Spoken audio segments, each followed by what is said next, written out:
Bom, está iniciando a gravação e eu vou também começar a transmissão no YouTube.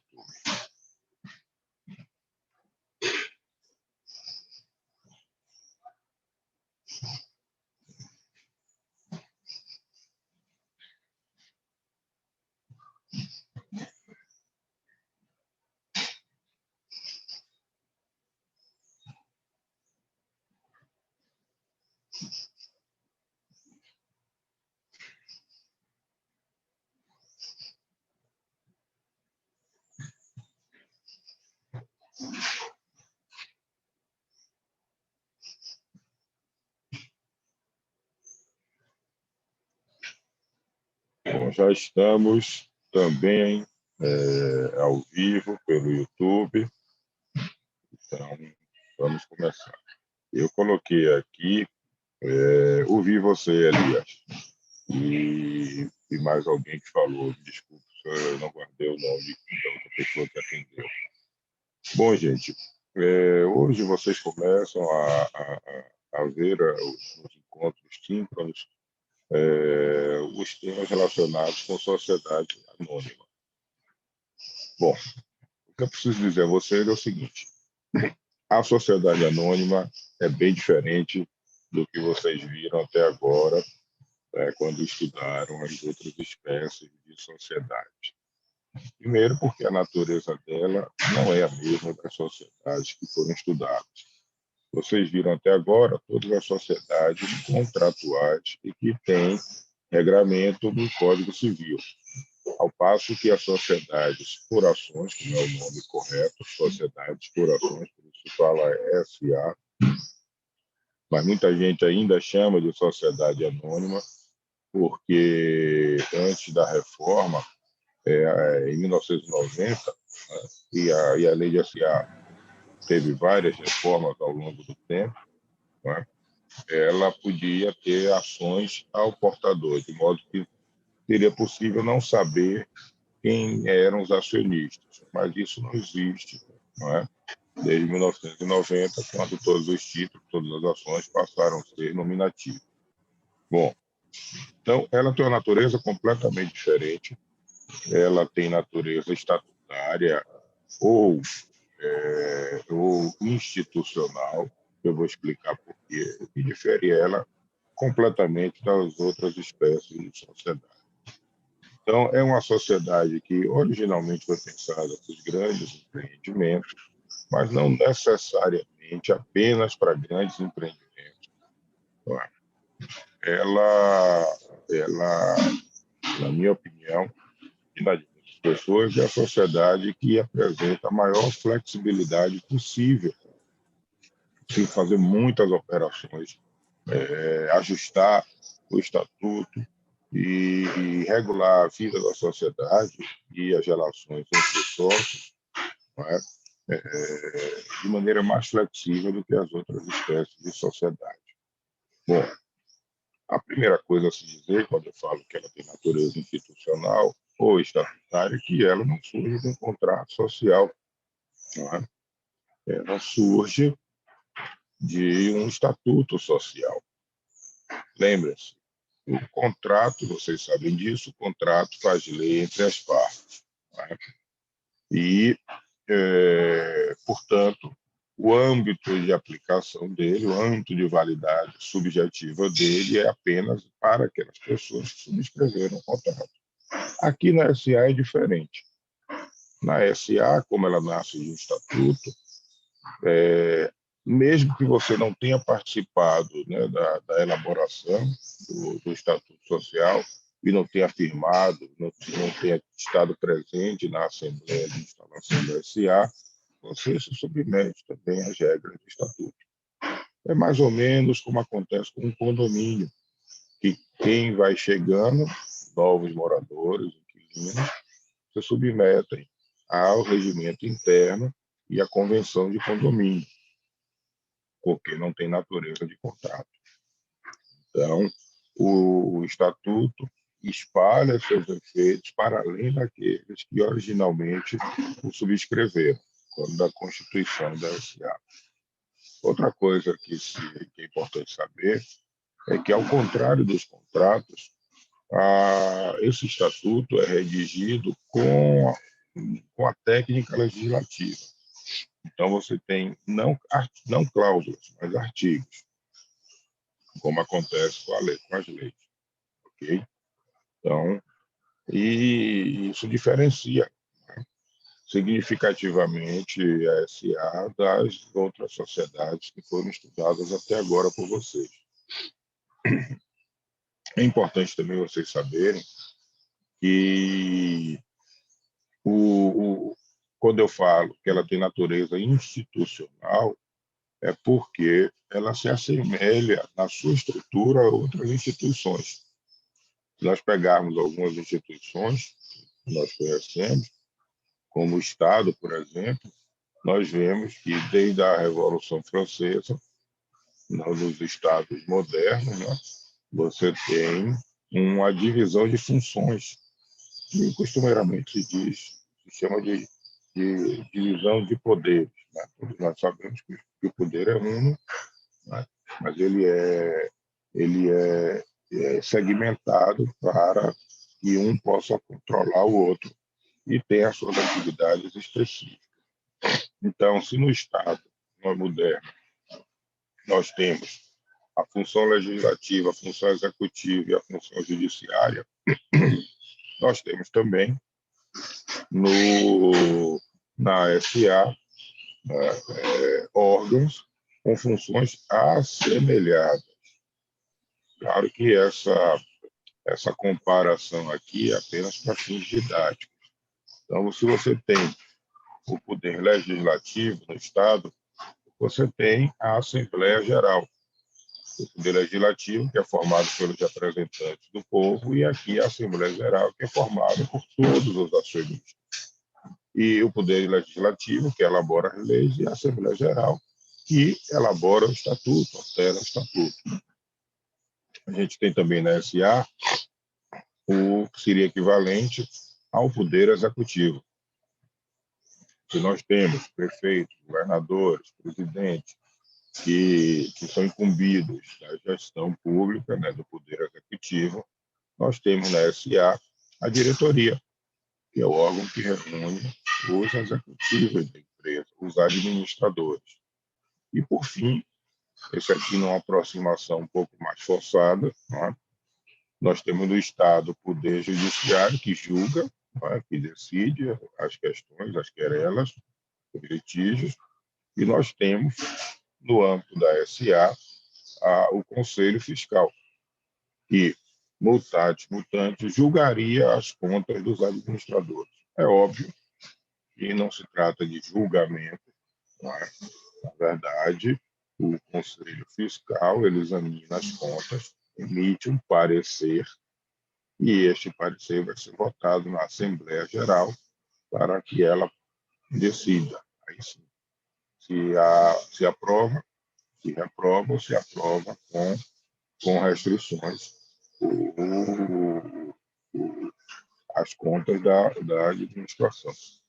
Bom, como eu coloquei aqui no chat para vocês, a ideia dos encontros 5, pelo menos na proposta que eu fiz, né, que eu planejei para a gente, é que todas as aulas eu gravaria antecipadamente, e já o fiz com quase todas, não é?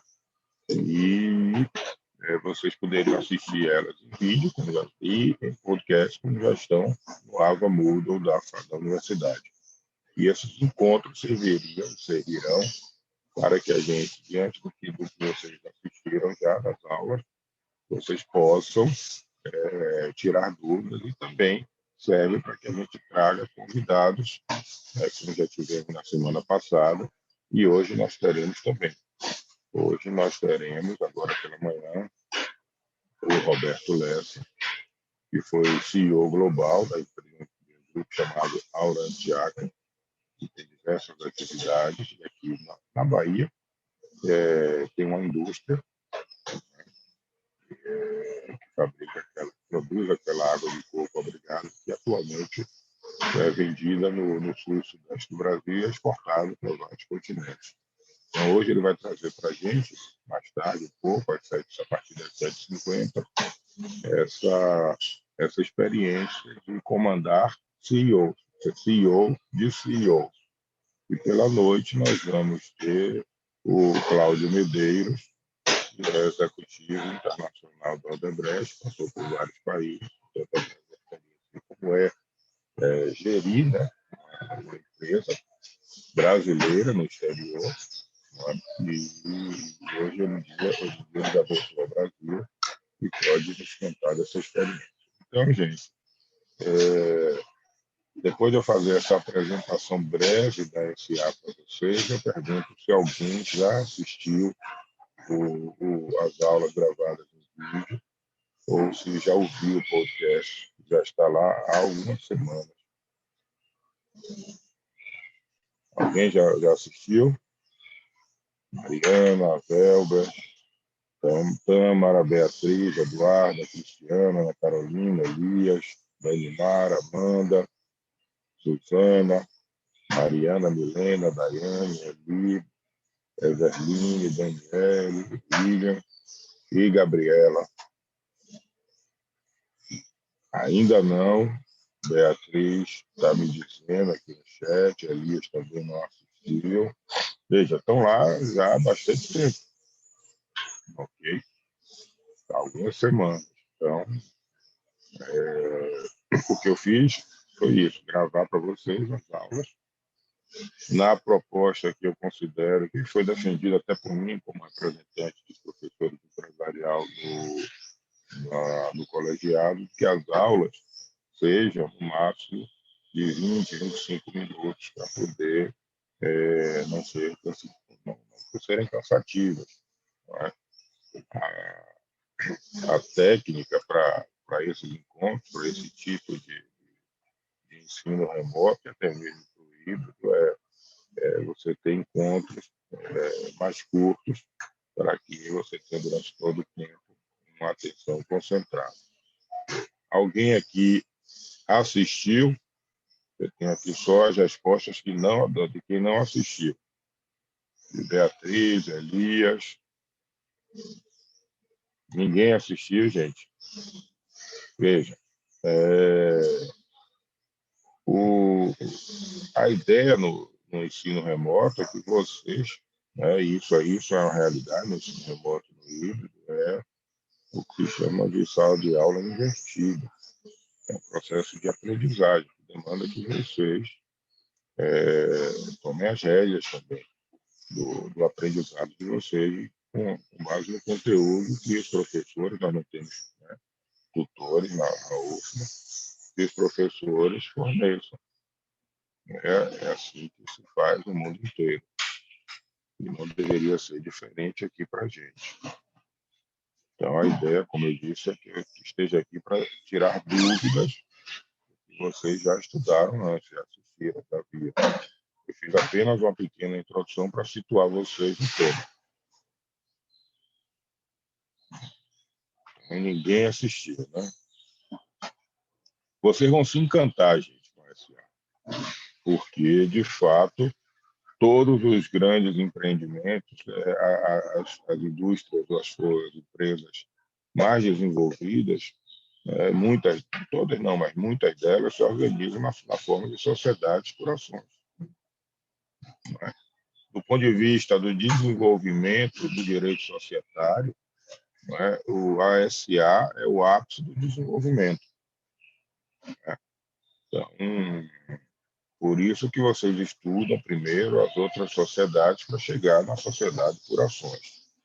Aqui, Daiane assistiu a aula do dia. Ok? Me conte aí, Daiane, para os seus colegas, o que é que você viu na aula e achou que ficou com alguma dúvida. Usa o áudio, pelo menos, para falar com a gente. É sempre bom ouvir vocês. Professor, no dia o senhor falou para a gente que a Assembleia Geral era um elemento essencial da formação da sociedade anônima e que todos os envolvidos na sociedade anônima devem seguir as deliberações da Assembleia Geral e tudo era redigido e tinha que constar numa ata, aí todos assinarem, todos que estavam na Assembleia Geral. E tem a Assembleia Geral Ordinária e a Assembleia Geral Extraordinária. Mas veja, eu não gravei uma aula só não sobre SA, gravei algumas. Para cada ponto eu gravei uma. Você viu uma só, não é isso? Eu vi a aula que você ministrou no horário da aula mesmo, a aula do dia 18/11. Não, esse é o segundo encontro nosso aqui. Não fui eu. Esse é o nosso segundo encontro. Presencial, quer dizer, síncrono. Não é? As minhas aulas todas, como eu disse, já estão gravadas. Deve ter sido algum outro professor. Eu sou Marco Aurélio. Mas o importante é que você assistiu. Então, veja, o que você disse tem todo sentido, sim. Né? A Assembleia Geral é o órgão soberano da SA. Ele reúne todos os acionistas, até mesmo naquela espécie de SA que tem apenas um acionista, que é a subsidiária integral, mesmo tendo apenas um acionista, tem assembleia. Porque, como eu disse, a assembleia é o órgão que reúne todos os acionistas. E se esse conjunto de acionistas for um conjunto unitário, terá um acionista na assembleia. Ok? Bom, como vocês não assistiram, não é? Hoje eu vou falar um pouco mais da SA. Mas nos próximos encontros, o que eu espero que realmente vocês tenham já visto os vídeos ou ouvido o podcast, para a gente poder tirar dúvidas de vocês. Certo? Então, outra coisa importante na SA é que ela tem o capital todo dividido em ações. O capital, ele, então, tem unidades de capital, que são as ações. Ações essas que podem ser de três espécies. Ações ordinárias, que congregam todos, que agrupam, né, que reúnem todos os direitos que os acionistas têm. As ações preferenciais, que são ações que podem ter redução ou eliminação do direito de voto, mas, por outro lado, tem vantagens políticas, vantagens econômicas, não é? Como, por exemplo, receber dividendos antes de demais, e outras quaisquer que o próprio estatuto venha a regular. Então, você pode ter essas duas espécies, normalmente são as que tem, e ainda existe uma terceira espécie, que são as chamadas ações de gozo ou fruição, que são aquelas ações cujo o valor delas já foi devolvido pela companhia ao acionista. Então, o acionista, gente, quando compra uma ação, ele é um investidor. Né? Ele aporta capital no negócio para o negócio se desenvolver. Se o negócio for bem, é possível até que este capital inicial que foi investido possa ser devolvido aos acionistas e ainda assim eles continuem sendo sócios, que aqui nós chamamos de acionistas, na própria companhia. Okay? Então, são essas as três espécies de ação: ação ordinária, ação preferencial e ação de gozo e fruição. Uma coisa que vale a pena dizer também é que você pode ter mais de uma classe de ação. O que é isso? E as espécies ditas como são as ações, as classes vão estabelecer direitos diferentes para cada acionista daquela classe. Então, você pode ter a classe A, B, C, Z, que seja, né? Pode ser por número também, pode ser por nome, que normalmente é assim, A, B, C, né? E ter acionistas com direitos diferentes. Por quê? Porque essas ações vão, como eu disse, a SA é muito flexível para você estruturar a companhia. Então, você pode ter ações que valham mais, ações que valham menos no mercado e ações que atribuam direitos diferentes, chegando mesmo a ter o que se chama de golden share, que é a ação dourada, na tradução literal, que surgiu quando das privatizações lá na Inglaterra, do governo de Margaret Thatcher, e no Brasil foi adotado também no governo Fernando Henrique, quando se fez o programa de privatização. São ações que atribuem ao ente que privatiza suas ativos, suas empresas, né, o poder de veto. Ou seja, todos os acionistas podem deliberar de uma maneira, mas o Estado, a União, o município, que ainda tiver aquela golden share, poderá simplesmente vetar, dizer, não, eu não aceito esta deliberação. Okay? Claro que, para isso, os temas que podem ser objeto de veto não devem estar previstos, regulados no Estatuto Social. Okay? Então, essa é uma espécie de ação muito particular, né? Mas que existe, pode ser usado nas sociedades anônimas.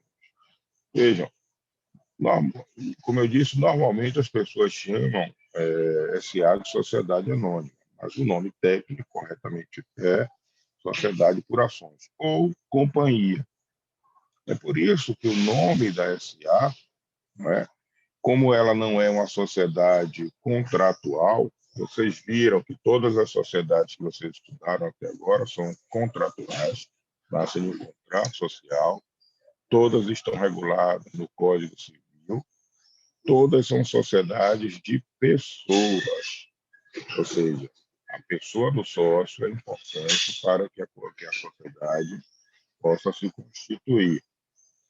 É claro que, ao examinarem a sociedade limitada, vocês viram que ela pode assumir preponderantemente a natureza de sociedade de pessoas ou preponderantemente a natureza de sociedade de capital. A SA é sempre uma sociedade de capital. Isso implica, não é, em que a pessoa dos sócios não é tão importante, mas importante é o capital que investe na sociedade. Né? E como ela nasce de um estatuto e não de um contrato, e como vocês sabem, o contrato faz lei entre as partes, o contrato é um vínculo jurídico entre as pessoas que o assinam, né? Aqui não. Aqui não há relação jurídica entre os acionistas. A relação jurídica entre o acionista e a companhia, porque não há contrato entre os acionistas. Então, os acionistas não se relacionam diretamente. A relação é entre acionista e companhia. Essa é outra peculiaridade da SA. Importa ainda dizer que na SA a responsabilidade ela é limitada, e é limitada ao capital subscrito e ou capital adquirido por cada acionista. Então,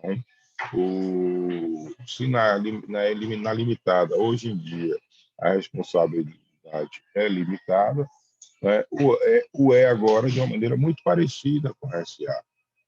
Porque o que fizeram foi transformar a limitada numa mini SA, mas sem todas as vantagens da SA. Então, vejam, aqui na SA, a responsabilidade do acionista, como eu disse, é limitada ao capital subscrito ou ao capital adquirido. Subscrito significa que alguém que deseja ser acionista assina a lista de subscrição. Eu vou chegar nela daqui a pouco, vou falar da Constituição. Eu vejo aqui que o professor João Glicério chegou, bem-vindo, professor. Então, quando nós falamos de subscrição, nós estamos nos referindo naquele momento da Constituição da SA, no seu início. Então, se o sujeito investiu, comprou ações no valor de R$10, o que importa é que o capital da companhia seja de 10 bilhões e que tenha um prejuízo também fenomenal. A parte que cabe àquele acionista que subscreveu ou comprou ações de R$10, são os R$10 que ele investiu e que ele já entregou à companhia. Não precisa tirar mais nenhum recurso do bolso, tá, em caso de falência. Essa é uma grande vantagem também das sociedades anônimas ou companhia. E em sendo uma sociedade de capital, não sendo sociedade de pessoas, só resta a companhia adotar uma espécie de nome empresarial, que é a denominação. Se as companhias, as sociedades de pessoas, usam o nome da espécie firma, que traz o nome de um, alguns ou todos os sócios, aqui não. Aqui, assim como na limitada, se usa o nome da espécie denominação, que designa a atividade exercida pela companhia ou o nome de apelo. Não é? Se lá a sociedade em nome coletivo podia ser João, Maria e Pedro, aqui não, aqui vocês vão encontrar nomes assim, Petrobras, Petróleo Brasileiro S.A., indicando que a atividade desenvolvida pela empresa é a atividade petroleira. Não é? Então, esse é um exemplo. Não é? Vale do Rio Doce S.A., o Vale S.A., não é? Sempre indicando que se trata de um S.A., colocando Sociedade Anônima, ou abreviadamente, Sociedade por Ações, ou abreviadamente S.A., ao final do nome ou no começo do nome. Mas também, como eu disse, a SA pode ser chamada também de companhia. Não é? Então, Companhia Vale do Rio Doce. Companhia aqui será sempre no início do nome, para não, por extenso ou abreviado, como se vicia, né? Para não confundir com as outras espécies de sociedade, cujos sócios não são todos identificados no nome e estão lá acobertados por essa palavra companhia, que fica, portanto, lá no final. Aqui não, companhia está no início. Ok? Então, o nome comercial, o nome empresarial da SA se estabelece, se forma dessa maneira. Bom, e como é que se constitui uma SA? Você tem duas formas de fazer isso, ou por subscrição privada ou por subscrição pública. Por subscrição privada é como se faz também com as outras empresas.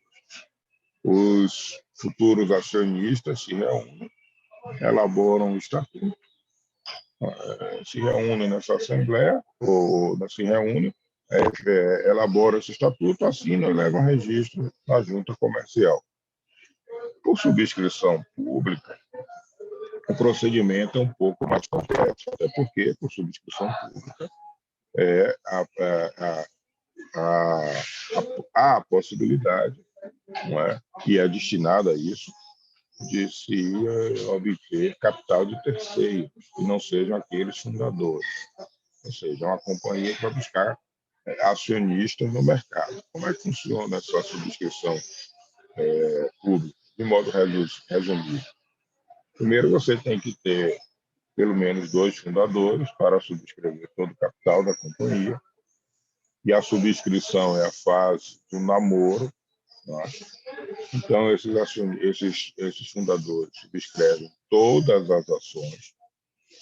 Em seguida, eles fazem o depósito de pelo menos 10% do preço de emissão de cada ação. Então, se tem 100 ações de R$1, eles vão subscrever R$10. Mas veja, não são se apenas subscreverem R$10, pode ser que alguma ação não tenha sido subscrita. Embora a lei não diga isso expressamente, mas o que a lei quer é que seja dos R$10 de cada ação, R$1 de cada ação subscrita, okay? E realizado com depósito no banco. No banco que seja autorizado a receber esse tipo de depósito para a constituição de uma companhia.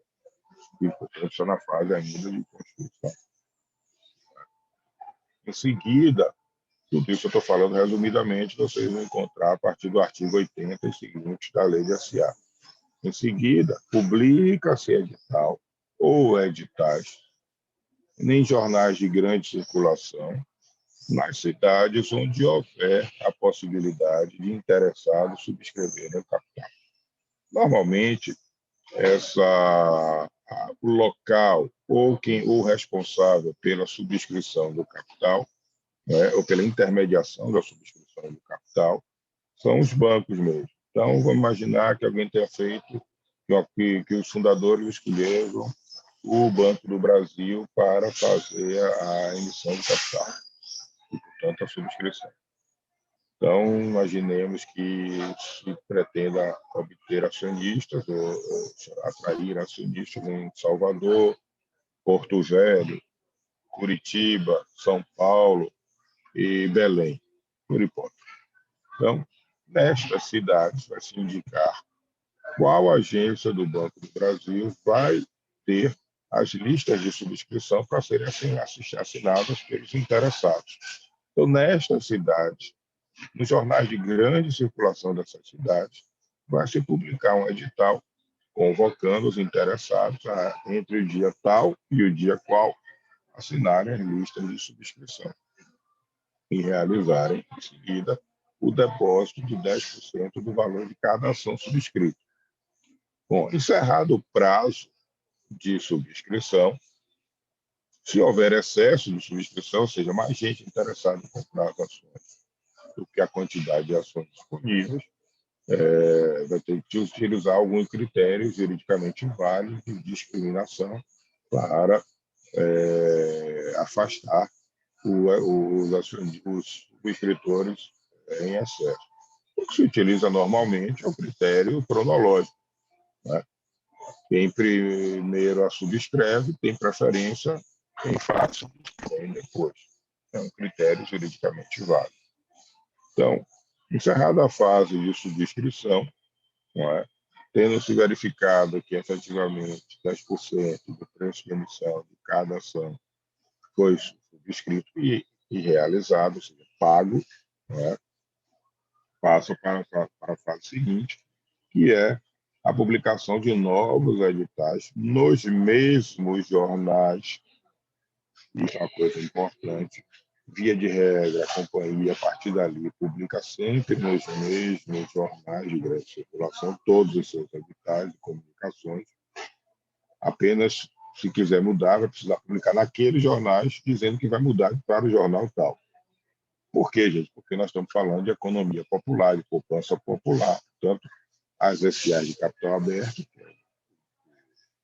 as destinatárias de regra desse tipo de constituição, por subscrição pública, precisam ser o mais transparentes possível, justamente porque podem amealhar a poupança popular. Então, publica-se, como eu disse, novos editais, convocando para a Assembleia de Constituição da companhia. Se o edital previr a possibilidade de realização do capital com bens, será necessária uma assembleia preliminar de avaliação dos bens. Então, nessa assembleia, os subscritores apresentarão os bens que querem integralizar e os auditores, os experts, farão a avaliação desses bens para dizer essa geladeira que você está integralizando aqui vale R$10 e não R$1.000, como você disse. Então, precisa, portanto, fazer a avaliação, fazer um laudo de avaliação e apresentar para a Assembleia. Bom, vou fazer um parênteses aqui. Como se trata de companhia que busca amealhar a poupança popular, ou seja, dinheiro de terceiros que não são os fundadores no mercado, nós temos pessoas que são investidores qualificados e pessoas que não são investidores qualificados. O que isso quer dizer? Quer dizer que a lei, as normas do mercado financeiro tratam aqueles investidores chamados qualificados, que são os que já investem, que têm o know-how, que têm o conhecimento, né?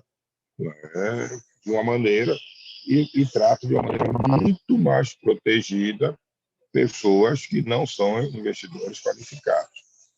E é por isso que nessas companhias que pretendem ser de capital aberto, que todo este processo é fiscalizado pela CVM, que é a Comissão de Valores Mobiliários. Todo o processo, desde o início.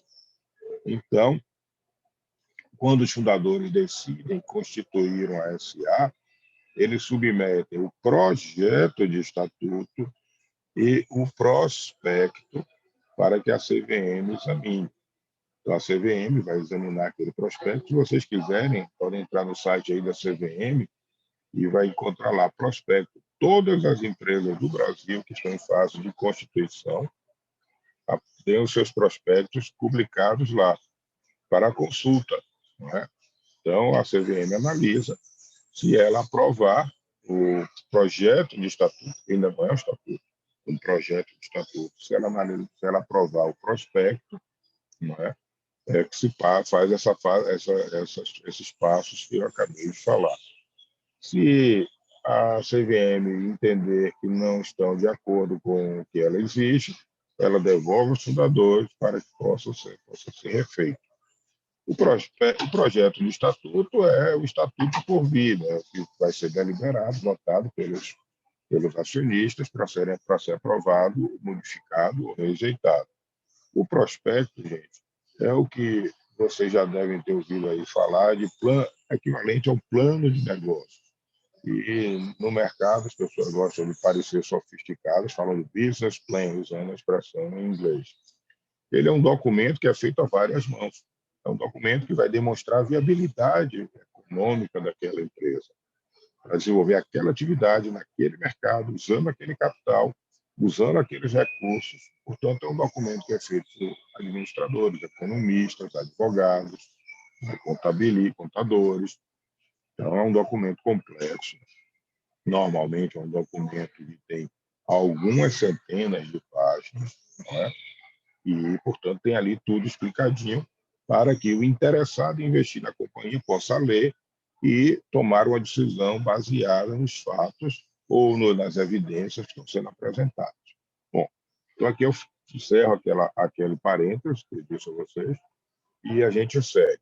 Então, nós temos agora, nessa fase, considerando que não houve assembleia preliminar de avaliação de bens, o que ela já ocorreu, a convocação por edital em jornais de grande circulação para a Assembleia de Constituição da SA. Então, neste dia, todos os acionistas, todos os subscritores interessados e os fundadores vão àquele local, não é, para, primeiro, deliberar sobre o projeto de estatuto. Como eu disse, ainda é um projeto.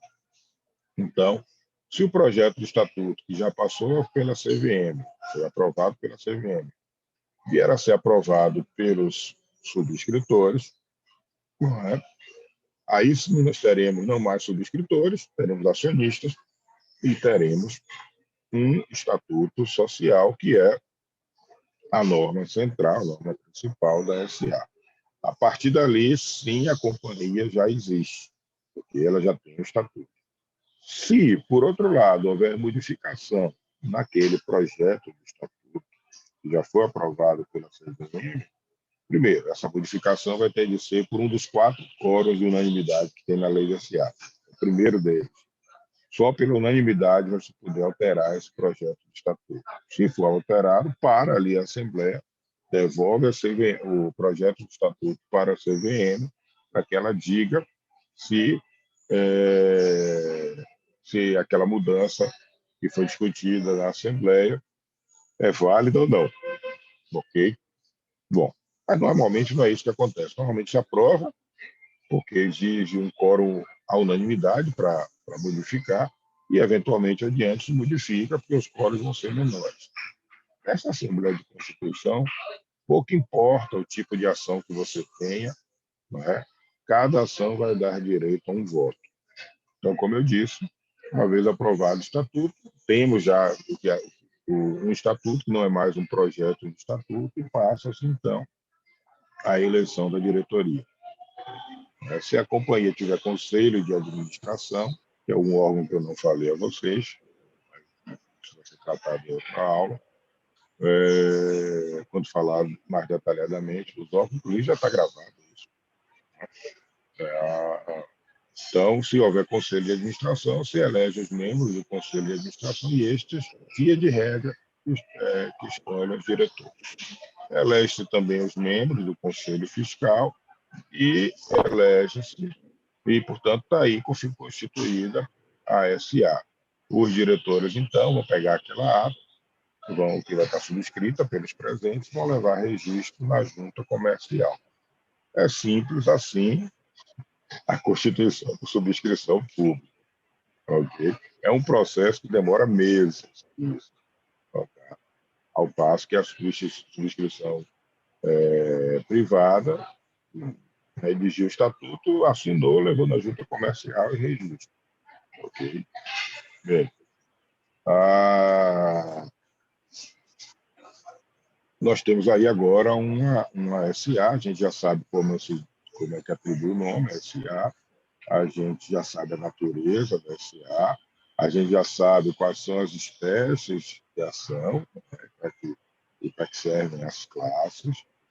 Okay? Agora tem ainda um universo de coisas para a gente falar sobre a SA.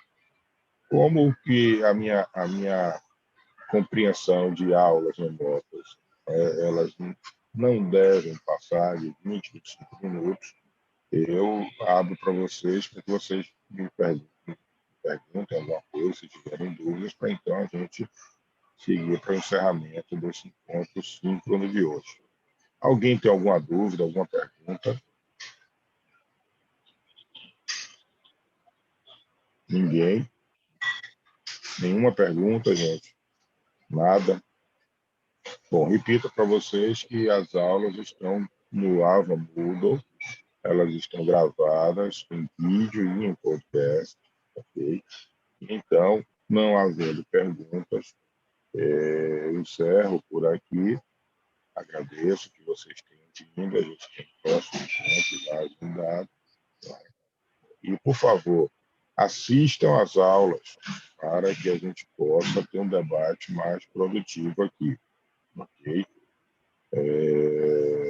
Eu não costumo indicar referências bibliográficas, mas os cursos de direito empresarial ou direito societário que tratem de sociedade anônima são válidos, okay? Qualquer deles, nós vamos encontrar opiniões diferentes e vamos encontrar também comentários à lei de SA e muitos livros escritos sobre sociedade anônima e pontos, né, e temas dentro da sociedade anônima. Qualquer deles é válido. E vocês estão na fase de graduação, qualquer opinião expressa por autor publicado é válido. Concorde eu ou não. Então, obrigado por terem vindo. Nos encontramos na próxima semana. Eu sei que tem gente que vai continuar aqui, né? E se todos quiserem continuar também, nós vamos ter daqui a pouco um encontro com Roberto Lessa, que é o nosso convidado, e que vai trazer informações muito importantes, né, da atividade prática de um CEO global, né, internacional. Ele era chefe de CEOs, até recentemente. Obrigado, gente. Eu vou dar uma pausa aqui até iniciar o próximo horário. Até mais para você.